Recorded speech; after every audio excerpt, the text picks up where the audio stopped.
오늘 다룰 주제는 바로 컨텍스트 엔지니어링의 컨텍스트입니다. 우리가 AI랑 어떻게 대화해 왔는지, 그 과거와 현재, 그리고 앞으로 어떻게 될 건지 한번 깊게 파고 들어가 보죠. 시작부터 뭔가 좀 철학적인 문장을 가져와 봤는데요. 사람은 자신의 컨텍스트의 총합이다. 이게 무슨 말이냐면 결국 우리 한 사람 한 사람은 주변 환경이나 관계, 경험 같은 것들이 모여서 만들어진다는 그런 의미겠죠. 요즘 AI랑 대화 좀 해보셨다 하는 분들은 프롬프트 엔지니어링이라는 말 아마 다들 들어보셨을 겁니다. 내가 원하는 대답을 AI한테서 얻어내려고 이리저리 질문을 다듬는 바로 그 기술 말이에요. 근데 말이죠. 우리가 아는 이 프롬프트라는 건요. 사실 지난 20년 동안 쌓여온 거대한 빙산의 진짜 딱 한 조각에 불과합니다. 지금부터 그 물밑에 잠겨있는 훨씬 더 크고 깊은 이야기를 한번 해보려고 합니다. 자, 그럼 그 거대한 빙산의 본체가 대체 뭘까요? 그건 바로 오랫동안 우리가 풀어야 했던 숙제, 바로 인간과 기계의 격차에 대한 이야기입니다. 생각해보면 가장 근본적인 문제는 늘 이거였어요. 인간하고 기계가 생각하는 방식이 너무 다르잖아요. 그 엄청난 인지적인 격차를 어떻게 메울 것이냐, 바로 이게 핵심 과제였죠. 근데 더 놀라운 건 뭔지 아세요? 이 그래프를 보시면 그 격차가 줄어들기는커녕 점점 더 빠르게 벌어지고 있다는 거예요. 인간의 지능이 천천히 발전하는 동안에 기계 지능은 말 그대로 수직으로 상승하고 있거든요. 이 엄청난 속도 차이, 과연 우리가 어떻게 따라잡고 또 어떻게 소통할 수 있을까요? 바로 이 지점에서 컨텍스트 엔지니어링이 등장합니다. 쉽게 말하자면 인간의 복잡한 생각과 기계의 단순한 언어 사이에 다리를 놓는 기술이라고 보시면 돼요.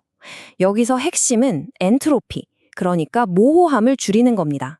알아서 잘 좀 해줘 같은 우리의 애매하고 복잡한 의도, 고엔트로피를 기계가 딱 알아들을 수 있는 명확한 지시, 저엔트로피로 바꿔주는 거죠. 이걸 우리가 쓰는 컴퓨터에 비유하면 이해가 정말 쉬운데요. 거대 언어 모델, 즉 LMM이 컴퓨터의 뇌인 CPU라고 한다면요.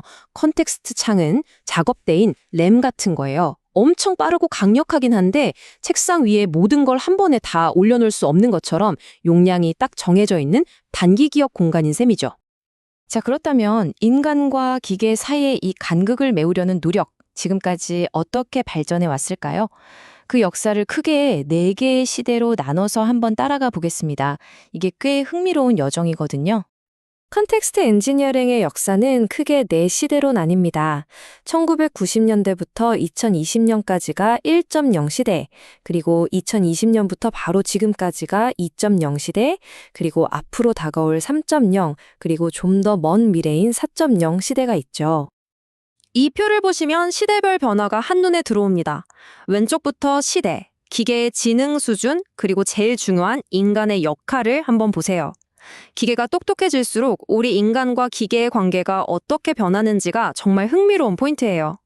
1.0 시대에 우리가 기계의 말을 배우는 번역가였다면 지금 2.0 시대에는 우리가 지시자가 됐죠. 그리고 미래에는 협력자를 거쳐서 심지어는 AI가 우리의 필요를 먼저 알아채고 관리해주는 관계로 역전될 수도 있다는 거예요. 각 시대별로 조금 더 자세히 들여다볼까요? 자, 1.0 시대. 이때 인간은 말 그대로 번역가였습니다.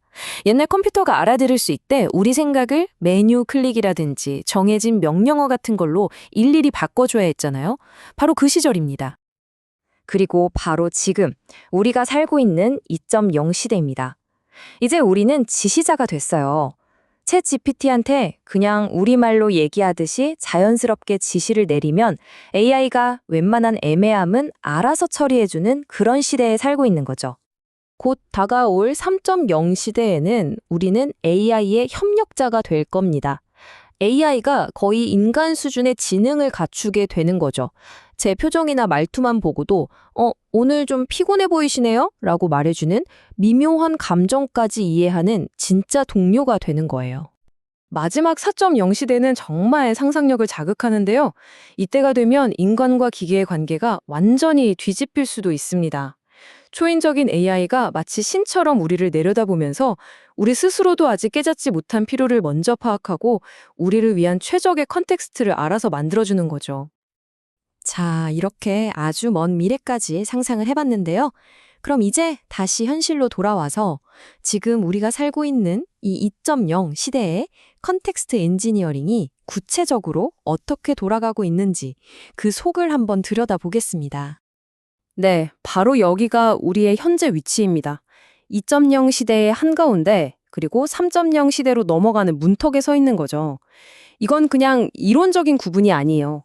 지금부터 설명드릴 기술들이 바로 우리가 매일 쓰는 AI 서비스의 심장부에서 실제로 벌어지고 있는 일이라는 뜻입니다.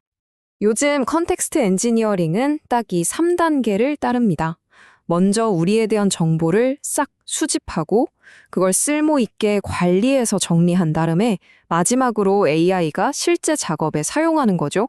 아주 간단하고 논리적인 흐름이죠. 하나씩 한번 뜯어보겠습니다. 첫 번째 단계는 수집입니다. 요즘엔 컨텍스트가 정말 온갖 곳에서 다 수집돼요.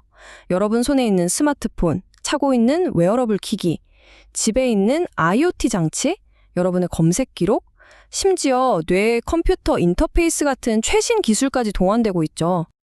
두 번째는 관리입니다. 이렇게 모은 방대한 데이터를 그냥 쌓아두기만 하면 아무 쓸모가 없겠죠? 그래서 잘 정리하는 과정이 꼭 필요해요. 예를 들면 방금 나눈 대화는 단기 기억으로, 내 이름이나 직업 같은 건 장기 기억으로 나눠서 저장하기도 하고요. 긴 회의록을 몇 줄로 요약하듯이 원본 데이터를 스스로 압축하는 셀프 베이킹 같은 기술을 쓰기도 합니다. 아니면 아예 특정 업무만 전담하는 작은 하위 에이전트들을 여러 개 둬서 효율적으로 일을 처리하게 만들기도 하죠. 자, 지금까지 기술적인 원리를 쭉 살펴봤는데요. 이제 마지막으로 가장 흥미로운 질문을 던져볼 시간입니다. 이 모든 기술들이 결국 우리의 정체성, 즉 디지털 자아를 어떻게 바꿔놓게 될까요? 우리가 분석을 시작할 때 봤던 그 문장, 다시 한번 가저와 부저. 1845년에 칼 마르크스는 인간의 본질은 사회적 관계의 총체다라고 말했습니다. AI 시대의 이 말은 완전히 새로운 그리고 컴퓨터적인 의미를 갖게 됩니다. 우리의 친구 관계, 업무 스타일, 취향 같은 모든 사회적 관계가 이제는 데이터, 즉 디지털 컨텍스트가 되어서 영원히 저장될 수 있는 거죠. 그리고 이 컨텍스트는 내가 없어도 나를 대신해서 생각하고 행동하는 말 그대로 디지털 쌍둥이가 될 수 있다는 뜻입니다.